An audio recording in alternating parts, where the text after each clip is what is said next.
Després de la Setmana Santa i també després de la Diada de Sant Jordi que vam viure tots plegats ahir amb aquest èxit que comentàvem en començar el programa, torna una nova ronda dels grups municipals Opinen, la darrera d'aquesta temporada perquè arribarem pràcticament ja a la festa major d'enguany, per tant, a finals del mes de juny. Com sempre, encetem nova ronda amb el PSC i ho fem amb el seu portaveu, Rafael Hueto. Molt bon dia, regidor. Molt bon dia. Benvingut, com sempre.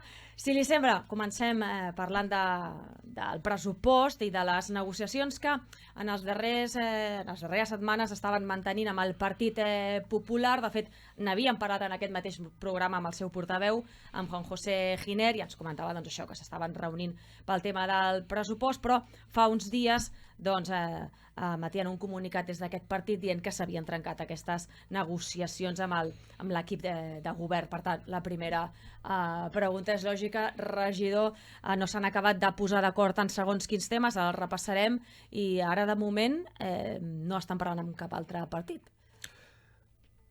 De moment estem mantenint converses discretes també amb altres formacions, intentant compartir la importància de tenir uns pressupostos. I amb el Partit Popular és veritat que vam avançar, que vam estar treballant, que vam tenir diverses trobades amb ells, però definitivament hem vist un Partit Popular que no tenia la voluntat d'arribar a un acord i no tenia la voluntat de posar per davant el pressupost, la ciutat de Rubí, l'impacte que té un pressupost en la ciutadania, i que malauradament hi ha mancat aquesta voluntat i aquesta valentia per poder arribar a un acord. Clar, per exemple, per recordar a la gent que ens estigui veient o escoltant, el Partit Popular demanava, per exemple, un parell de coses posem sobre la taula, una rebaixa de l'IBI del 5% i també una reducció del 100% de l'impost de recollida de residus en solars i el 50% en habitatges sense residents, per posar aquest punt sobre la taula, perquè bàsicament el que demanava el Partit Popular o el que demana sempre és rebaixar impostos. Sí, però com bé sabeu i com bé sap tothom, el pressupost d'ingressos es determina a les ordenances fiscals, no? I aquestes són propostes que s'han de fer quan es tracta d'ordenances fiscals, cosa que no va fer el Partit Popular.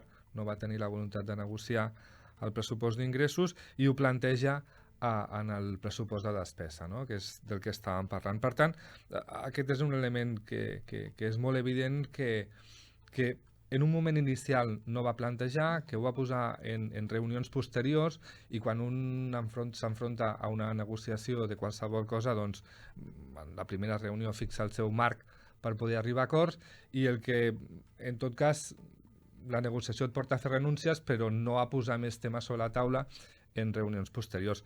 Això el que determina, com deia al principi, és aquesta falta de voluntat real de voler arribar a acords. Clar, això significa, ho hem comentat alguna altra vegada, tenim el pressupost prorrogat, perquè encara no s'ha aprovat aquest pressupost de 2025, estem a l'abril, la setmana que ve hi ha ple, ara en parlarem del ple de la setmana que ve. Clar, no sé si hi ha projectes de ciutat, o al final tot això acaba afectant o no el funcionament de l'Ajuntament, no?, amb aquest pressupost prorrogat.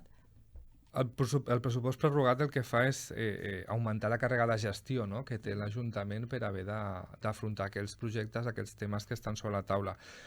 Nosaltres intentarem treballar perquè aquest impacte negatiu sigui el mínim possible, però principalment l'efecte que té és d'una càrrega de gestió administrativa extra per poder desenvolupar els projectes. És a dir, si volem fer alguna cosa que no està previst en el pressupost de l'any 2024, el que cal fer és una modificació pressupostària. Això és un expedient que requereix un tràmit administratiu, d'una feina, d'uns tècnics, d'uns funcionaris de la casa, que ens podríem estalviar si tinguéssim un pressupost aprovat.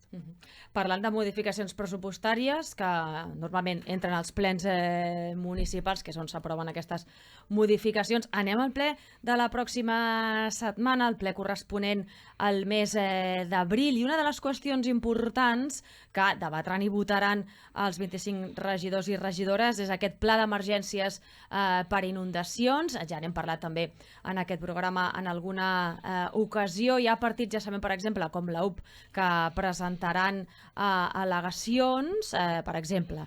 Ells parlaven de la manca de senyalització a les zones inundables, per posar-li només un exemple, però el més important és que s'aprovarà, no?, aquest pla, el ple del pròxim dimarts. Així és, com sabeu, a l'Ajuntament, tenia el marc del Pla de Protecció Civil del Duprocim i calia doncs, a fer aquest pla sectorial, que és el d'inundacions, que està compartit en tots els grups municipals. És un pla important per a aquesta ciutat, que tots sabem que està marcada pel tema de les inundacions, i la voluntat del govern ha estat aquesta, no? Poder arribar a acords i poder tenir aquest pla definit, que és el que farem portar en aprovació aquest pla. Hem d'explicar per a la gent que no ho sàpiga que la qüestió de presentar al·legacions és un tràmit que es fa amb qualsevol pla que es presenta perquè la gent doncs, pugui fer aportacions en aquest cas a aquest pla d'emergències per inundacions. I una altra qüestió important del ple de dimarts és que el síndic de Greuges, Carles Alujo, això es fa cada any també, presenta el seu informe anual de la seva tasca, la tasca que fa des del seu despatx que es troba a la biblioteca. De fet, els mitjans ens farà un petit avançament demà al matí de les xifres que acostuma a donar sempre en el ple municipal. Si no recordo malament, de l'any passat, ho dic ara molt de memòria, una de les qüestions era, per exemple, la resposta per part de l'Ajuntament a les qüestions que demana la ciutadania, no? Sí, aquest és un tema molt recurrent. La veritat és que l'administració hem de millorar en el sentit d'agilitzar les respostes a la ciutadania. És un tema important i que molt sovint surten els informes no només del síndic de Rubí, sinó de tots els síndics locals del país. Veurem, per tant, aquestes xifres, les coneixerem demà, i el pròxim dimarts al ple doncs la ciutadania el podrà escoltar, ja sabeu, a través de Ràdio Rubí, si voleu seguir el ple municipal. I abans d'anar a repassar una miqueta l'anterior ple, sí que li volia preguntar per una qüestió, que és la moció que presenta en aquest cas en Comú Podem sobre la supressió de les línies a les escoles de la nostra ciutat. Fa alguns dies el Departament d'Educació de la Generalitat anunciava aquesta supressió, en principi, de 3 línies a diferents escoles de la ciutat, Cinto Verdaguer, Ribó Robeu i 3 al TET. Ja sabem que això va molt en funció també de la demografia, òbviament, i de qüestions que són molt complicades, el tema de la supressió de les línies, però sí que és veritat que en Comú Podem, que és el seu soci de govern, presenta aquesta moció dimarts. Doncs sí, aquest és un tema que ens preocupa. Hi ha diverses variables que influeixen. Comentaves el tema demogràfic, també com es produeixen les prescripcions a la ciutat, però en qualsevol cas és un tema que com a grup municipal tenim preocupació. Votarem favorablement en aquesta moció perquè entenem que caldria reduir les ràtios en tot cas, i intentar mantenir doncs, això, totes les línies a totes les escoles públiques d'aquesta ciutat.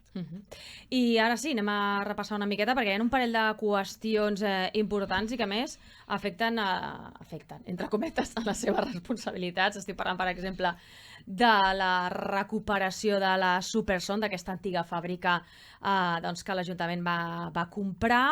Ara mateix està ocupada, però s'ha iniciat el procediment per desallotjar aquest immoble, i després, lògicament, aquesta Superson s'aprofitarà per part de l'Ajuntament per fer el que sigui un projecte, vaja. Però en aquests moments s'està fent aquest procediment inicial, no? Doncs així és. El ple del mes passat, el que vam passar és la resolució d'aquest expedient, la recuperació d'ofici per part de l'administració, per part de l'Ajuntament en aquest cas, i en aquest ple de la setmana que ve, del dimarts vinent, el que passarem és l'execució forçosa i la petició d'autorització judicial per poder fer el desallotjament. És un procediment que hem fet en diverses ocasions, ara recordo al local del Shakespeare i també a les Torres Massana.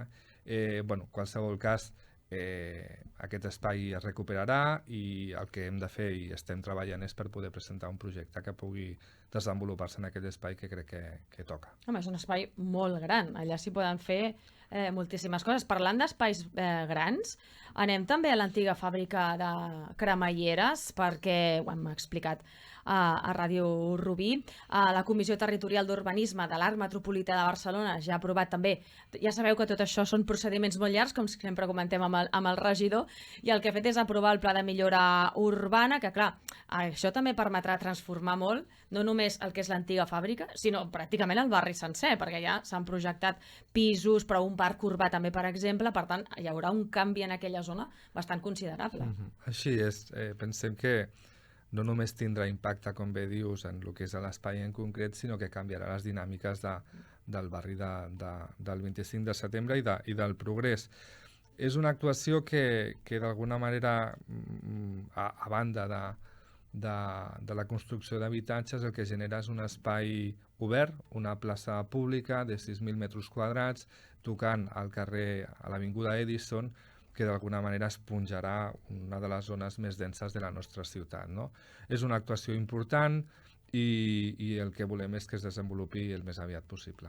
A més, parlant de pisos, que ho diem moltes vegades, que l'habitatge és una de les qüestions més importants que tenim, per dir-ho d'alguna manera, a totes les agendes, no? A totes les agendes polítiques per la necessitat d'habitatge que hi ha, i per tant això permetrà arreglar una miqueta aquesta situació. I ja, per acabar, i tornant al ple del mes de març, també m'agradaria parlar de la taxa turística, d'aquesta ordenança reguladora municipal per establir una taxa turística que també s'aprovava en el ple del mes passat i que, a més, un cop s'estableixi i es recullin aquests diners, la intenció és destinar-los precisament a habitatge, el tema que estàvem parlant, però també a gestionar l'espai públic, entre d'altres coses. Sí, el concepte general del destí d'aquesta recaptació és la millora dels serveis públics en general, no? Això ve d'un acord entre el govern socialista de la Generalitat amb el grup parlamentari dels Comuns, i el que determina és la possibilitat de poder incrementar aquesta taxa per destinar-la precisament a temes d'habitatge o a temes de millora dels serveis públics. És un tema important, ho deies ara mateix, no? És una de les preocupacions principals que té la ciutadania i des de Rubí pensem que els pisos, el seu ús principal ha de ser que hi visqui la gent i no el seu ús turístic. És una mesura que a la nostra ciutat té un impacte reduït, perquè és veritat que no hi ha un gran volum, però en qualsevol cas és una mesura que guarda coherència amb el que pensem des del govern municipal. Doncs, portaveu del PSC, Rafa Hueto, moltíssimes gràcies, com sempre, per venir a explicar-nos tots aquests temes i veurem i estarem atents al que passi al ple del pròxim de març, al ple corresponent al mes d'abril. Moltíssimes gràcies. Moltes gràcies. Que vagi molt bé. Bon dia.